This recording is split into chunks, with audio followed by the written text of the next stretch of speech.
In this video we are discussing root locus, and this is question from GATE 2001 EC. So we are given a root locus diagram. So this is the root locus diagram. This is a pole -2, this is a 0, -3, this is a pole -1.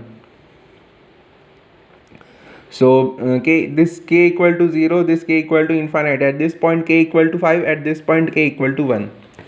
So we have to find the value of k for which system is overdamped. So we can see that there are 2 poles and 1 0. So the number of branches will be equal to the number of poles. Hence, number of branches are 2. Number of asymptotes will be equal to poles minus 0. So the number of asymptotes are 1. And the angle of asymptote can be calculated using formula 180 degree 2 alpha plus 1 upon p minus z. And here value of alpha is 0. So the angle will be 180 degree. So in this case there are 2 poles and only 1 0 is given. So we can say that there is a 1 0 at infinity, or there is one virtual 0. So there are number of virtual zeros here is equal to 1. And there are the 2 branches of root locus are like this. So one branch starts from this pole, goes in this direction, and then ends at this 0. Another branch starts from this pole, goes in this direction, and ends at a virtual 0. So these are the 2 branches of the root locus. From this pole going upward and ending at this 0, and from this pole going downward and ending at 0 at infinity. So this is the breakaway point where the 2 branches from this pole and from this pole are breaking away from the real axis, going away from the real axis. And this is the break-in point where the 2 branches, the branch starting from this pole and the branch starting from this pole, are meeting and entering the real axis. So this branch enters the real axis in this direction, and this branch enters the real axis and goes in this direction. So breakaway points exist between 2 adjacent poles. Hence this point is the breakaway point, and break-in point exists between 2 adjacent zeros. So this 0 and another 0 at infinity. So this is the break-in point. Now we have to consider the various values of k for which the root locus will be damped accordingly. So first, considering the value of k between 0 and 1.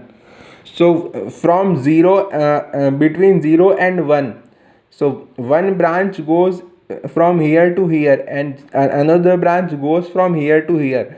So there are unequal negative real roots. We can see that these are 2 branches on real axis but on different sides. So the roots are unequal and negative, but they are real.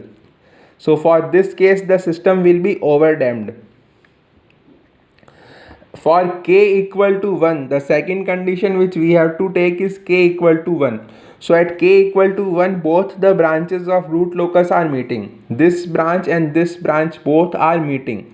So the value of the roots will be repeated roots, means the roots will be equal and negative.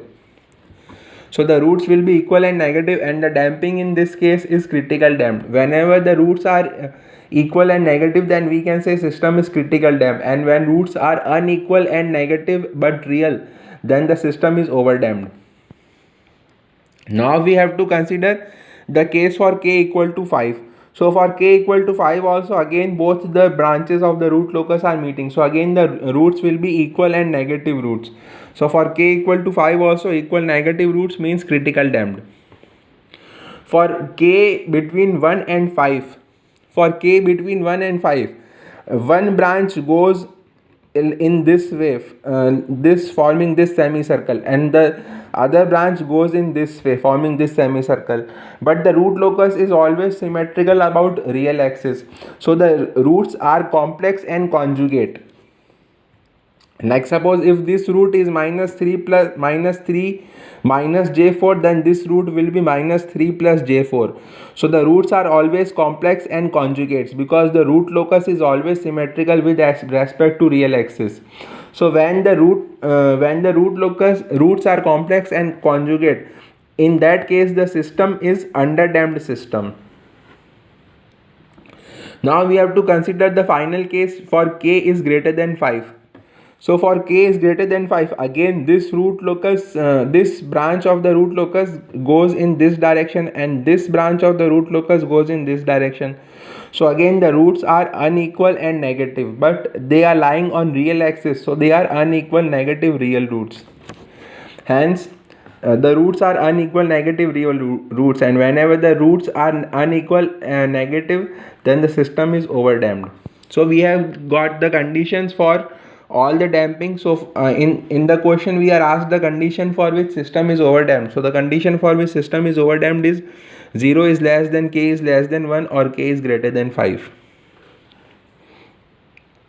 This is the condition for system to be overdamped, and we can see that in this case the whole system is stable because root locus is only on the left hand side of the S plane. This root locus is only on the left hand side. So whenever